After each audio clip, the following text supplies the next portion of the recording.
días, hermanos y amigos. Nuevamente es un placer para mí estar con ustedes en esta mañana. Vamos a estar continuando con por los temas que hemos estado hablando acerca del carácter de nuestro Padre Celestial y aquí en particular con la expiación. ¿Cómo se llevó a cabo ese proceso de expiación? ¿Cómo es que nosotros llegamos a estar reconciliados con Dios nuevamente después del pecado? Todo lo que esto implica realmente es de vital importancia que podamos entender lo que está detrás de este proceso de cómo podemos llegar a reconciliarnos con nuestro Padre Celestial.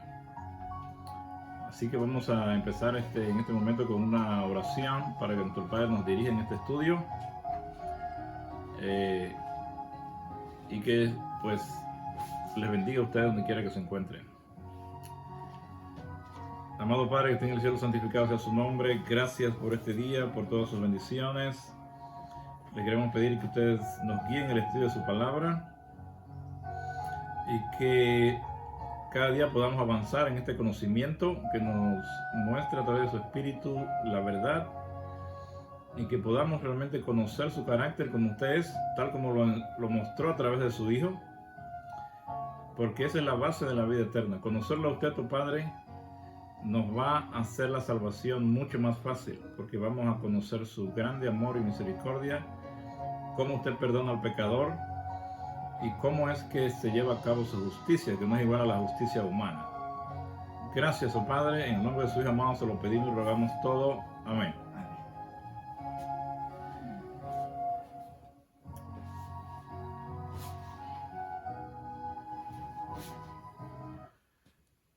Ok, apreciados hermanos y amigos que se encuentran en todas partes donde puedan ver este video, les pedimos que puedan compartir ustedes este material para que se pueda conocer más. En inglés hay muchas personas que están predicando de este tema. Tenemos amigos en todas partes. En Australia especialmente hay un buen grupo de hermanos que están predicando estos mensajes. Y si ustedes quieren más información, pues le podemos compartir lo que estos amigos han escrito al respecto de todos estos temas para que se haga claro, porque estos temas realmente, como hemos sido enseñados de una forma diferente,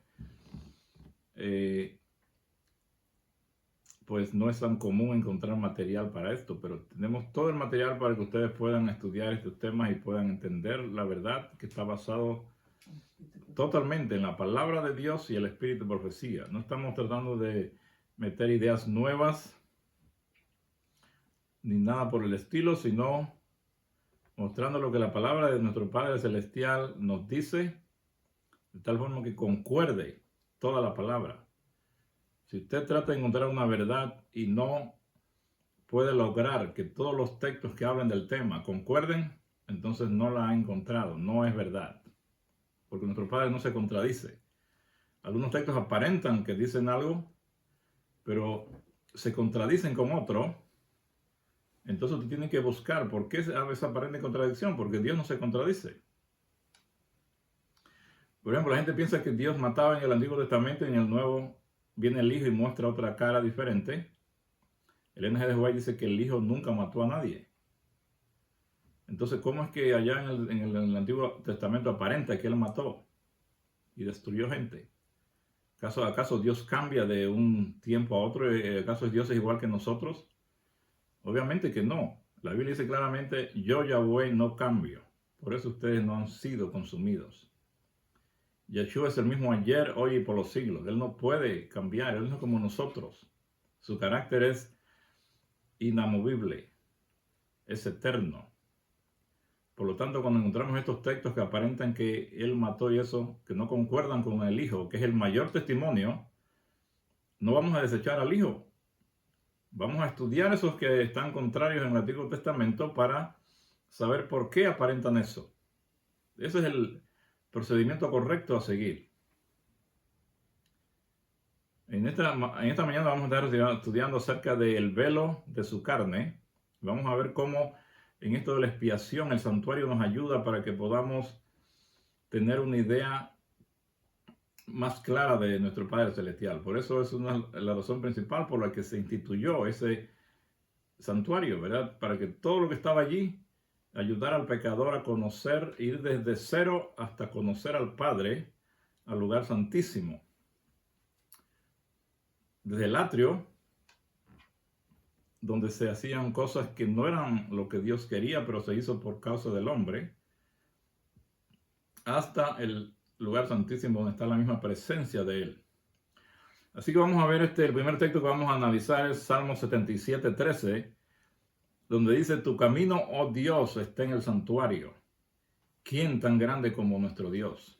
Esta es la versión King James Version, que es una de las mejores que hay.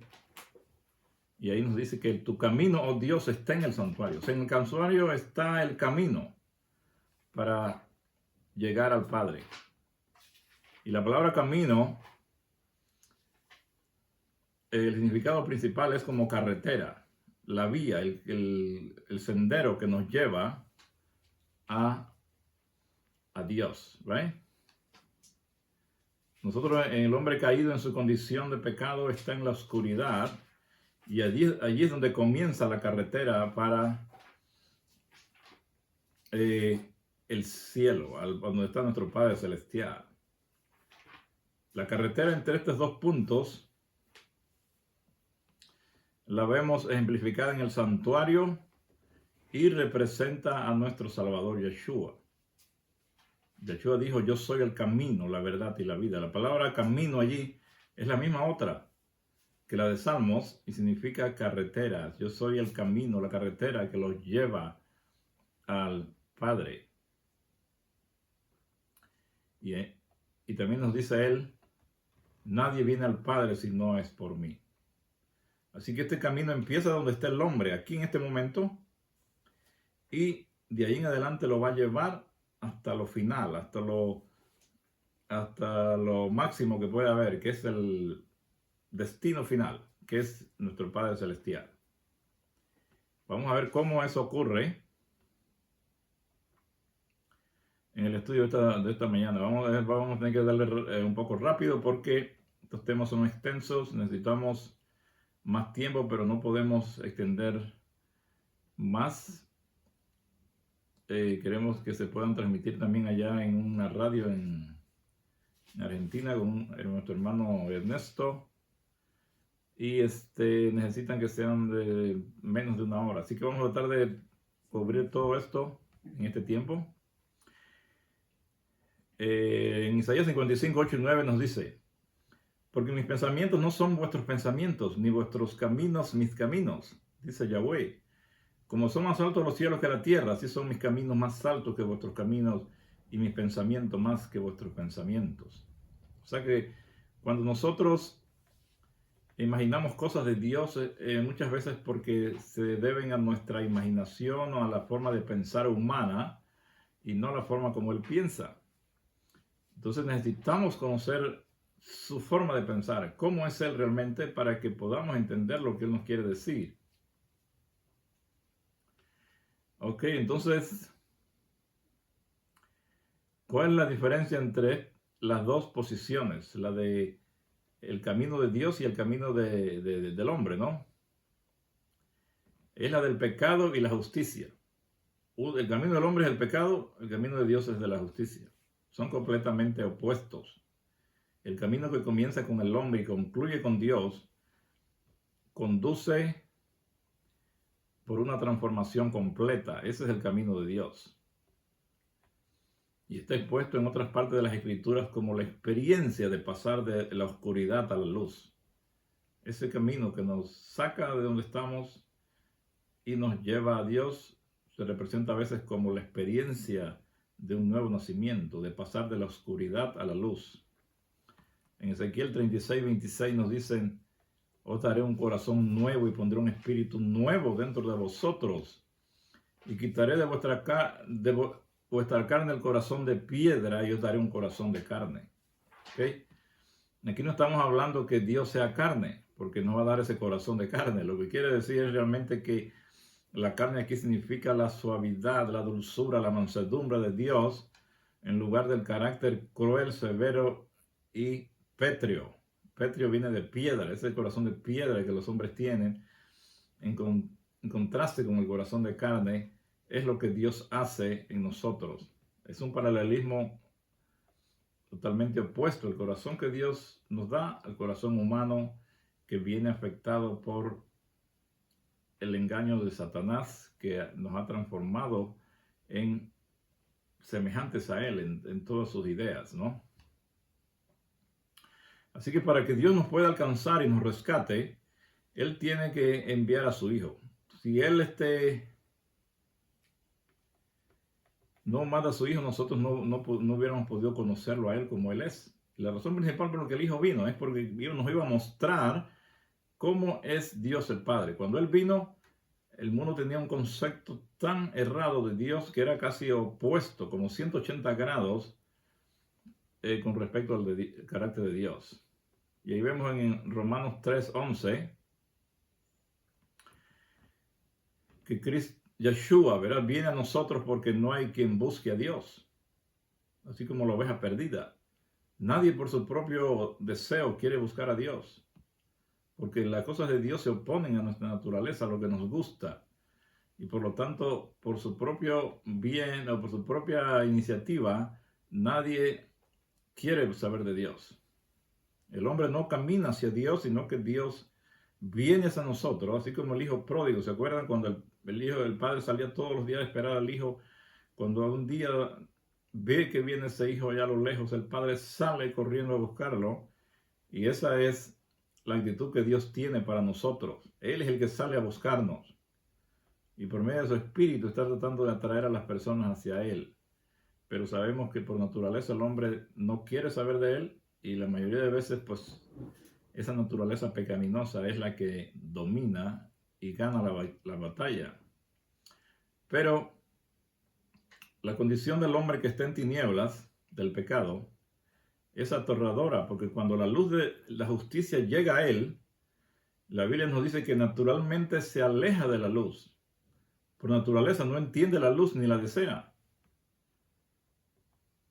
¿Ok? Entonces cuando el hombre, Dios nos quiere atraer y nos quiere acercar a Él, entonces nosotros no nos atrae en lo más mínimo esa luz y la rechazamos y nos alejamos, ¿no? Como dice Juan 1:5, la luz en las tinieblas resplandece y las tinieblas no prevalecieron contra ella. Pero esa luz que es poderosa y que transforma, la gente no quiere, como dice Juan 3:19. Y esta es la condenación, que la luz vino al mundo y los hombres amaron más las tinieblas que la luz, porque sus obras eran malas. Así que dado que los pensamientos de Dios no son nuestros pensamientos, todo lo que Él dice lo interpretamos en nuestra oscuridad en que estamos como algo en contra de nosotros y para nuestro daño. Vemos esto en los hijos de Israel en el monte Sinaí. Cómo nosotros interpretamos, porque como Dios es luz, nosotros estamos en oscuridad, cuando nos quiere ayudar y se acerca, nosotros vemos eso como algo negativo, como algo que nos quiere hacer daño. Y aquí lo vemos en Éxodo 24:7, cuando dice, y la apariencia de la gloria de Yahweh era como un fuego abrasador en la cumbre del monte, a los ojos de los hijos de Israel. Interesante, miren, a los ojos de ellos, eso era lo que parecía, como un fuego abrasador, como algo terrible, que no podían meterse. Así lo ven los hombres en oscuridad, ven a Dios así. Por eso es que nosotros necesitamos ser transformados para que podamos vivir donde Él vive. Si no, sería el mayor dolor y sufrimiento y angustia estar viviendo allá enfrente de un Dios que es contrario a nosotros. Por eso solo los que sean transformados y tengan la mente de Yeshua podrán entrar al reino, ¿no? Porque para los demás sería algo terrible. Sería algo que Dios no quisiera que la gente estuviera pasando por eso. Y por su propio bien, entonces pues obviamente no van a entrar. La hermosa gloria de Dios le pareció al pueblo de Israel allí como fuego consumidor y devorador, Para que Dios pudiera alcanzar al hombre, tuvo que venir directamente a donde estaba el hombre. Pero cuando Dios viene hacia nosotros, naturalmente tememos que venga a hacernos daño por nuestra pecaminosidad, así como Adán. Dios venía a ayudarlo y él dice, se andaba escondiendo y huyendo y con miedo, porque no entendemos las cosas de Dios y pensamos que nos viene a hacer daño. Así que por lo tanto, por eso es que necesitamos un mediador que defienda nuestro caso ante aquel quien creemos que busca nuestro castigo y muerte. Por eso es que la Biblia presenta a Yeshua como nuestro mediador, porque debido a las ideas que tenemos equivocadas de Dios, del Padre, pensamos que el Hijo necesita ir a defendernos, que necesita ir a mediar por nosotros para que Dios nos perdone. Pero cuando estudiamos más profundo nos damos cuenta que Dios no nos ama igual que el Hijo.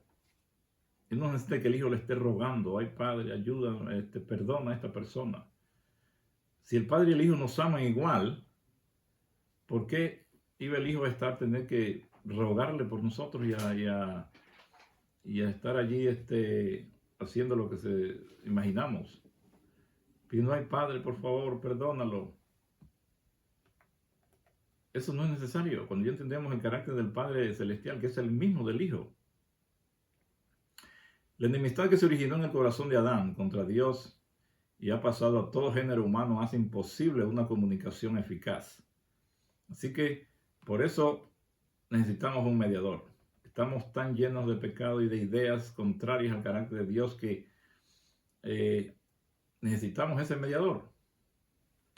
Pero es por eso, por la situación de la condición humana que no entiende el carácter del Padre. En Efesios 2, 3 al 15 dice, pero ahora Yeshua, el Mesías, ustedes dice, en Yeshua el Mesías, que en otro tiempo estaban lejos, han sido acercados por la sangre de él, ¿verdad? Porque él es nuestra paz, quien de ambos lados nos hizo uno. Él derribó en su carne la barrera de división, es decir, la hostilidad, y abolió la ley de los mandamientos y formulados en ordenanzas. Esa palabra ordenanzas es la GES 1378 en la concordancia Strong, y dice, para crear en sí mismo de dos hombres un solo hombre, haciendo así la paz. Ok, esa es la versión Reina Valera del 15, pero en la TLA de nueva traducción, no de la lenguaje actual, dice lo siguiente. Pero ahora ustedes que estaban lejos de Dios ya han sido acercados a Él, pues están unidos a Yeshua por medio de su muerte en la cruz. Yeshua nos ha dado la paz por medio de su sacrificio en la cruz. Yeshua ha puesto fin al odio que como una barrera separaba a los judíos de los que no son judíos, y de dos pueblos ha hecho uno solo. Yeshua ha puesto fin a los mandatos y reglas de la ley por medio de sí mismo. Ha creado con los dos grupos un solo pueblo amigo. Queremos destacar aquí que la palabra esta donde dice ordenanzas, que ya le leí arriba, la mayoría de la gente entiende que la palabra ordenanza, tal como se expresa en la versión Reina Valera, se refiere a la ley de Moisés, cuando habla de esas ordenanzas. Pero esta palabra, si nosotros estudiáramos más profundo, por eso entonces necesitamos ir al origen de las palabras para saber qué quería decir realmente, no como el traductor la está traduciendo, porque muchas veces estos traductores no tradujeron bien y cuando uno lo lee por encima agarra un significado diferente. Entonces la palabra ordenanza, traducida como ordenanza en la Reina Valera, si buscamos el significado también significa dogma. En el vocablo griego es un dogma. Si buscamos la palabra dogma en el Antiguo Testamento, en la Septuaginta, que fue la traducción del hebreo al griego, allí vamos a ver que hay muchas veces donde se menciona la misma palabra, esa que le dije, la G1378, que se traduce como ordenanza, pero en todos esos lugares donde se usa, se refiere a decretos hechos por los hombres, no de Dios, sino de los hombres. Por ejemplo, en Esdras 6:8, era un decreto persa para desconstruir el templo. En Ezequiel 20, 25 y 26 dice allí que Dios los entregó mandamientos que no eran buenos. Dios los contaminó con sus propios decretos, dice en la versión de Brenton de la Septuaginta. Pero allí estos mandamientos solamente son decretos de los hombres. En Daniel 2.13 era un decreto de muerte para matar a los sabios. En Daniel 2.13 y 10 y 29 dice un decreto de muerte en la llanura de Dura. Eso es lo que se traduce como, la misma palabra que se traduce como ordenanzas, son como estos decretos en estos textos que le estoy dando. En Daniel 4.6, decreto para traer a todos los magos a que vinieran a tratar de interpretar el sueño, ¿no? En Daniel 6, 8, 10, 12, 13, 15, 26 es un decreto de muerte para ningún Dios, para que ningún Dios, sino el Rey, reciba adoración. Así es como se usa esta palabra en el Nuevo Testamento, en Lucas 2.1, un decreto del César. En Hechos 6.4, la misma palabra esa que se traduce como ordenanza que leímos arriba, un decreto de los apóstoles para limitar lo que se enseña de la ley de Moisés debido a la posición extrema de algunos de los judíos. En Hechos 17.7, un decreto del César. En Efesios 2.15, Yeshua abolió la ley de los mandamientos expresados en ordenanzas humanas. Esas ordenanzas eran cosas humanas, lo que se abolió. Si pudiéramos ver el significado original, veríamos que todo eso que eran cosas humanas son las que se están aboliendo. En el Colosenses 2.14 dice, anulando el acta de los decretos humanos que había contra nosotros. ¿Ok? Entonces, en resumen, lo que queremos decir es que al observar cómo se usa la palabra ordenanza a lo largo de toda la Biblia, vemos que no tiene que ver con las leyes que Moisés recibió en el Antiguo Testamento de Dios. Más bien se refieren a promulgaciones y demandas humanas, y en muchos casos a promulgaciones que implican castigo y muerte. ¿Ok?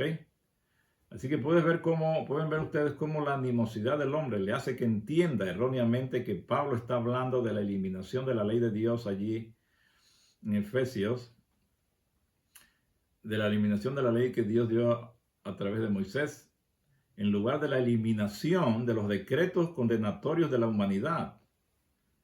O sea, que los mismos hombres han puesto. En el tema número 3 que hablamos acerca de la iniquidad oculta en Adán, que él tiene eso. Por eso cuando el Hijo de Dios vino a buscarlo, él te daba con miedo y pensaba que el Hijo de Dios lo venía a matar. Y entonces dijo que la mujer era culpable y que el que le había hecho a la mujer, pues obviamente también era culpable. Estaba condenando a un justo y a un inocente. Y Adán pasó esta naturaleza condenatoria a todos los hijos, a todos sus hijos. Por eso ese instinto de condenar y de que hay que castigar al pecado y todas estas cosas se las pasó a todos los hombres, a nosotros acá últimamente, a todo el mundo que vive en esta tierra. La naturaleza humana trata de ocultar este odio y profesa amar a Dios. Usted mismo no se da cuenta que usted odia a Dios, porque entre veces nosotros ni nos damos cuenta de lo que hay dentro de nuestro corazón, pero eso es lo que realmente reside en el corazón humano, pero que la gente trata de tapar. Asimismo, de ese mismo modo, los súbditos de una nación totalitaria temen ser asesinados si no honran al jefe de Estado, como en Corea del Norte. Las personas andan con un miedo total de que vayan a hacer algo que allá el jefe los vaya a acusar y al final les terminen muertos o en prisión, ¿no? Así que para poder alcanzarnos a nosotros, en esta mentalidad que tenemos tergiversada por Satanás, Yahshua tuvo que asumir nuestra carne y así derribar el muro de separación creado por nuestro falso sistema de justicia. Porque no había otra forma. La única forma era que Él se hiciera hombre y nos mostrara cómo es Dios realmente y pudiera, por su muerte, sacarnos de esa idea de justicia falsa que Satanás le había metido al hombre de que alguien tiene que morir por nuestro pecado. Pero no era Dios el que requería eso. Así que nuestro Salvador, al convertirse en uno de nosotros, Él ahora podía defender nuestro caso ante el Padre, quien erróneamente, escuchen bien esta palabra, quien erróneamente imaginamos estaba en contra nuestro, y pagar el precio que erróneamente imaginamos debía pagarse. Así que imagínense, nuestro Salvador toma el papel para defender nuestro caso supuestamente ante el Padre, porque pensamos que el Padre está en contra de nosotros y nos quiere matar por los pecados que hemos cometido. Entonces, el Hijo toma ese lugar y entonces hace esa función para que nosotros creamos que Él nos va a defender con el Padre, porque pensamos erróneamente que el Padre nos quiere destruir, nos quiere matar porque hemos pecado. Así que el Hijo en esa posición, entonces Él podía mostrar al hombre la verdadera manera de relacionarse con Dios, sin ideas hidroláticas atribuidas a su carácter, y sin esa desconfianza tan profunda, arraigada que tenemos con Dios. Entonces el Hijo hace esa función de unirnos, atraernos al Padre, para que lo conozcamos realmente. Entonces Él hace esa función de llevarnos al Padre, para que cuando nosotros lleguemos con Él al Padre y lo veamos al Padre como es Él, entonces podamos tener la vida eterna, podamos tener la confianza totalmente en Él. Porque mientras no nos acerquemos, no los conozcamos, no vamos a confiar en Él, no vamos a amarle de todo corazón. En Hebreos 10:5 dice, por lo cual, entrando en el mundo, dice, sacrificio y ofrenda no quisiste, mas me preparaste cuerpo. ¿Qué significa esto? Esto es algo tremendísimo, hermano. Esperamos que podamos atención para que esto vamos a entender lo que está aquí hablando Pablo. La justicia de Dios, de acuerdo a la idea del hombre, ¿verdad?, exige la muerte. Pero no es así. La justicia de Dios no exigió ninguna muerte, ni de animales, ni de su Hijo. Él nunca quiso sacrificios. Si nosotros pudiéramos leer muchos textos, aquí nada más les voy a mencionar por encimita, Salmo 51, 16, 17, ahí está diciendo, dice, porque no quieres sacrificios que yo lo daría, ni quieres holocausto. Está diciendo el salmista, los sacrificios de Dios son el espíritu quebrantado, el corazón contrito y humillado, no despreciarás tú, oh Dios. Eso es lo que Él quiere. Él no quiere sacrificios. ¿De qué sirve que yo mate a un animal si mi corazón sigue todavía lleno de pecado y de maldad? ¿De qué le servía a los judíos matar esos animales? A los sacerdotes, cuando Yeshua vino, seguían matando animales y cosas, y estaba su corazón lleno de muerte. Y Yeshua les dijo, ustedes son hijos de Satanás, en lo espiritual hablando. Así que el salmista dice, no quieres, él está diciendo a Dios, yo sé que tú no quieres esos sacrificios que yo los daría, ni quieres holocausto. Lo que tú quieres es un corazón contrito y humillado. Y Isaías 1, 11 al 13, ahí en el capítulo 1, lean eso para que ustedes vean. Dice Yahweh ahí, nada más leeré uno o dos versículos. Dice, ¿para qué me sirve, dice Yahweh, la multitud de vuestros sacrificios? Hastiado estoy de holocaustos, de carneros, de cerdos, de animales gordos. No quiero sangre de bueyes, ni de ovejas, ni de machos cabríos.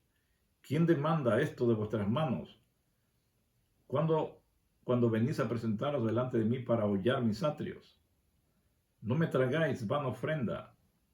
El incienso me es abominación. Y ahí sigue narrando la cosa, hermano. Pero nuestro Padre no, en ningún momento Él quería estos sacrificios, lo hizo por nuestra mentalidad, que creíamos que eso era necesario para que Él nos perdonara. Pero Dios no necesita ningún sacrificio de animal, ni tampoco el sacrificio de su Hijo para Él perdonarnos. Si usted piensa eso, le pido que por favor le pida a nuestro Padre que le ayude a entender esto, que investigue más profundo para que pueda entender por qué fue que Él tuvo que venir. No porque el Padre lo requería, sino porque nosotros éramos los que lo requeríamos.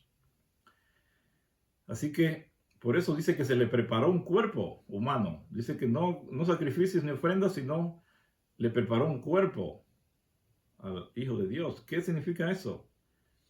Ese cuerpo humano no era de la simiente de Adán antes de la caída, sino de la simiente de David después de la caída del hombre. Entonces, ¿por qué era necesario que el Hijo de Dios tuviera este cuerpo igual que el de nosotros después de la caída? Acerca de su Hijo, dice que fue hecho de la simiente o linaje de David según la carne. En Romanos 1:3 estaba Pablo hablando. Yeshua, nuestro Salvador, apropiándose de nuestra carne, subyugó su gloria para que pudiéramos soportar estar en su presencia. Aunque Dios nos quisiera ayudar, si Él no venía en nuestra forma humana, le íbamos a tener miedo. Así como los israelitas, ellos tenían y veían ese monte como algo, como un mortal, que si se acercaban iban a morir. Y así sucede porque el hombre con pecado así ve a Dios, El pecado nos separa de Él y no podemos estar en su presencia si tenemos pecado. Así que Yeshua, si Yeshua hubiera venido en una carne diferente a la nuestra, hubiéramos proyectado en Él la enemistad y la naturaleza condenatoria inmanente, o sea, inherente en nosotros. Y como Adán, que huyó en el huerto, hubiéramos huido de él. Miren que Yeshua hubiera llegado con esa gloria que lo reviste en el cielo, se hubiera venido acá, todo el mundo le hubiera salido huyendo. Nadie se iba a atrever a acercarse a él. Lo iban a ver como un fuego consumidor, ¿no? A nuestros ojos, dice ahí, a los ojos de los hijos de Israel. Eso es lo que parecía, el fuego ese devorador, ¿no? Pero eso no era verdad. El pecado en la persona es la que causa esa diferencia. Cuando seamos transformados y estemos en la presencia de Dios, estar allí va a ser lo más maravilloso y glorioso, estar en su presencia. Pero si usted tiene pecado, usted no quiere estar en su presencia. Por eso los injustos y los impíos van a huir y van a decir a las montañas y a los montes que caigan sobre ellos. ¿Por qué?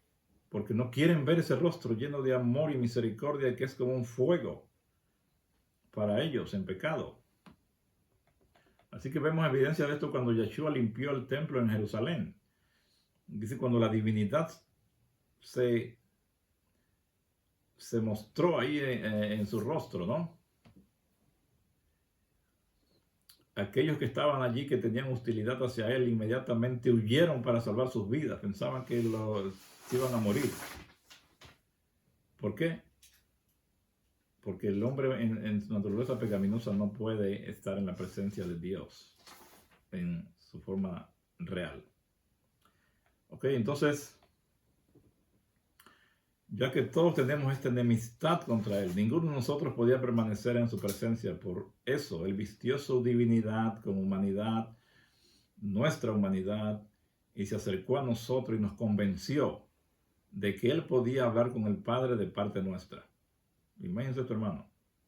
Él se acerca a nosotros con un cuerpo igual al de nosotros y ahora nos dice, yo me puedo acercar al Padre, yo voy a abogar por ustedes, así que no tengan miedo, vengan confiadamente a mí, yo los voy a unir con el Padre, no tengan miedo, yo soy el que voy a hablar con Él, ustedes no, nada más ustedes van detrás de mí. Eso es lo que Él está diciendo. Así que si Yeshua se acercara al hombre en su naturaleza divina, se nos aparecería como su Padre. Porque Él es igual que el Padre en gloria casi. O sea, ellos, el Padre y el Hijo, tienen la misma gloria, la misma divinidad, ¿right? Obviamente uno es el Padre y el otro es el Hijo. Pero el Hijo tiene la misma naturaleza del Padre, no una naturaleza divina. Yeshua, siendo un espejo perfecto, haría que el hombre lo viera acercándose con la intención de matarlo. El hombre ve un decreto de muerte que viene hacia él para matarlo porque piensa en base a decretos de muerte. Se imagina que Dios piensa como él. Como dice Salmo 50:21. Pensabas que de cierto yo sería como tú. Pero Dios no es igual que nosotros, hermano. Eso es lo que tenemos que entender para que podamos acercarnos a Él con confianza. Y por eso el Hijo viene a hacer esa función para que nosotros perdamos el miedo y podamos acercarnos entonces al Padre con confianza. Al tomar nuestra naturaleza, Yeshua podía quitar esa enemistad que reflejamos sobre Él. La veló con nuestra carne para que la fuerza de nuestro odio hacia Él no sea reflejada nuevamente hacia nosotros con tanta fuerza. Este principio lleva algo de tiempo para que lo podamos comprender, hermanos, pero yo estoy seguro que si ustedes le piden a nuestro Padre que les ayude y si desean más material para que puedan entender esto, nomás manden un mensaje y le estaré enviando. Porque sacar estas ideas que se nos han metido desde el principio es bien difícil, es una de las cosas más difíciles que hay para la naturaleza humana. Eliminar o sacar ideas que usted hasta este momento cree que son verdad. Si nosotros empezamos este proceso, vamos entonces a comprender que cualquier condena que veamos de parte de Dios se trata en realidad de nuestras propias percepciones proyectadas sobre Él. O sea, no es Él el que lo está haciendo, somos nosotros que lo estamos proyectando sobre Él y ahora lo nuestro se lo proyectamos a Él y entonces vemos que Él es como nosotros somos. Y entonces por eso le tenemos miedo. En Hebreos 10:5 dice, por lo cual dice, sacrificio y ofrenda no quisiste, mas me preparaste un cuerpo. Interesante, hermano.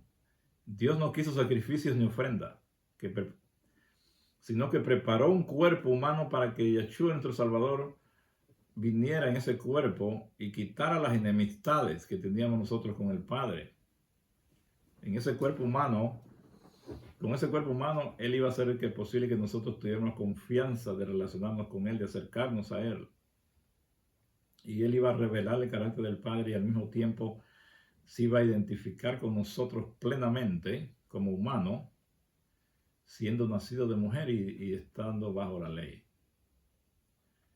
La naturaleza humana de Yeshua está íntimamente ligada a la temática de la expiación, porque lo capacita para vencer nuestra enemistad y acercarse a nosotros en la tierra, y porque lo califica para ser un verdadero mediador del hombre ante Dios. Entonces, esa naturaleza humana del Hijo lo capacita para esas dos cosas, para ayudarnos a vencer la enemistad que tenemos contra Dios, y Él poder acercar a nosotros, y para que ahora nosotros confiemos que Él es, como es igual a nosotros, que ahora Él nos puede realmente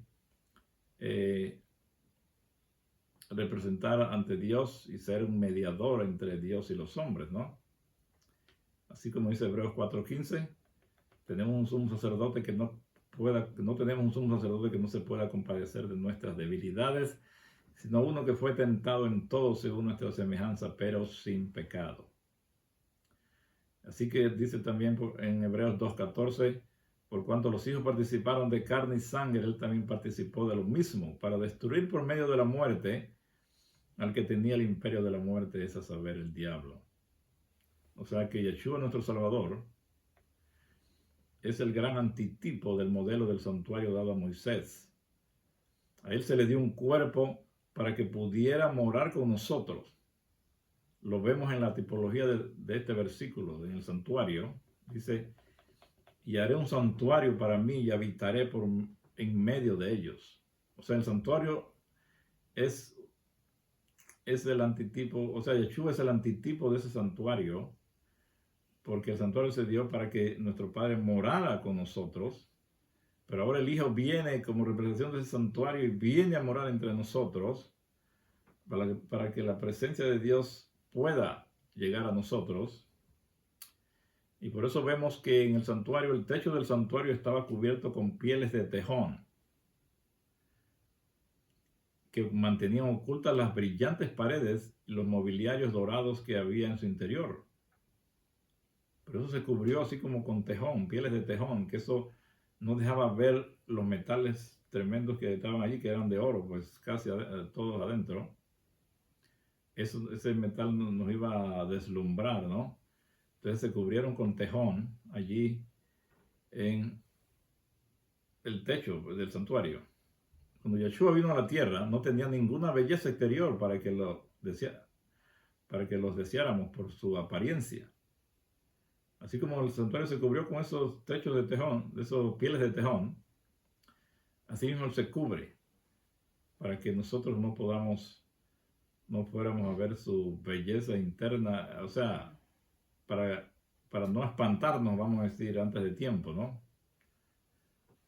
Entonces, el servicio del santuario es un símbolo del proceso porque Yeshua está guiando a la humanidad para que ésta llegue a la expiación. Hay una progresión en esa reconciliación debido a una mayor conciencia de nosotros mismos y de Dios. Entonces vamos a ver que desde el santuario nos presenta el camino que nuestro Padre tiene para que nosotros lo lleguemos a conocer. Yeshua veló su divinidad como humanidad para llegar a nuestro punto de partida. Como dijimos, el camino empieza aquí y el comienzo es aquí con nosotros, nuestra condición actual, y el final va a ser cuando conozcamos al Padre en su totalidad. Y luego nos conduce por el medio del santuario, o sea, desde el atrio, que es nuestra condición pecadora, hasta el lugar santísimo, donde no hay pecado, donde está la presencia real del Padre. Y ese velo de separación que divide entre el lugar santo y el lugar santísimo significa o simboliza el velo de la carne de Yeshua. Es como la carne de él. En el lugar santísimo representa la naturaleza divina de Yeshua y el lugar santo representa la naturaleza humana de él. Así que el velo es su carne, es su cuerpo. Entre la naturaleza humana y la naturaleza divina. Ese velo que está allí es representado por el cuerpo de nuestro Salvador. El patio exterior es donde Yeshua se encuentra con nosotros en nuestro pensamiento pecaminoso, humano. Y es simbolizado por el bronce. Por eso ustedes ven que todas esas cosas que estaban en el atrio eran hechas de bronce. ¿Por qué? Porque el bronce, como hemos dicho anteriormente en otro tema, es una obra de fabricación humana. ¿Por qué? Si lo leemos ahí en Génesis 4, vamos a encontrar que Tubal-Caín, hijo de Lamec, con Sila, una de las esposas de Lamec, fue el artífice de toda obra de bronce y de hierro. Ahí es donde empieza ese bronce. Es un metal de fabricación humana, no es un metal que Dios hizo directamente en la naturaleza. Así que podemos ver que todo lo que está en el atrio, eso de la muerte del cordero y todo eso es de fabricación humana. Dios no quería eso, ni eso fue su deseo que eso pasara, pero por la condición humana del hombre, tuvo que hacerlo. Así que las dos habitaciones del tabernáculo son un edificio, el lugar santo y el santísimo, son un edificio que representa las dos naturalezas funcionadas en una, las dos naturalezas de nuestro Salvador. El decreto de muerte impuesto sobre Yeshua a través del sistema de justicia de Satanás, representado en el altar de bronce, refleja la muerte de Yeshua en la cruz. En ese altar de bronce, cuando el hombre venía y mataba el animal o degollaba, ese decreto de muerte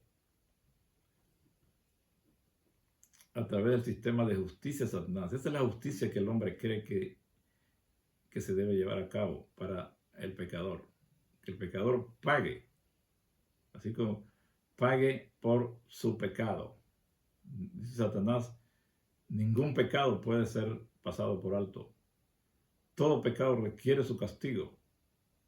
Y si Dios no hace eso, entonces no es un Dios de verdad y justicia. Esa es la justicia de Satanás. Que todo el mundo tiene que pagar por su pecado. Y nosotros creemos que es así. Lo vemos aquí en la justicia humana. Toda persona que hace algo malo, pensamos que esa persona necesita ser castigado. En este mundo separado de Dios, Dios lo permite porque esa justicia es necesaria para mantener el orden en este mundo. Si no, imagínense, si todo el mundo hiciera todo lo que hiciera y no tuviera ninguna justicia de que le hicieran pagar, entonces esto sería un desastre.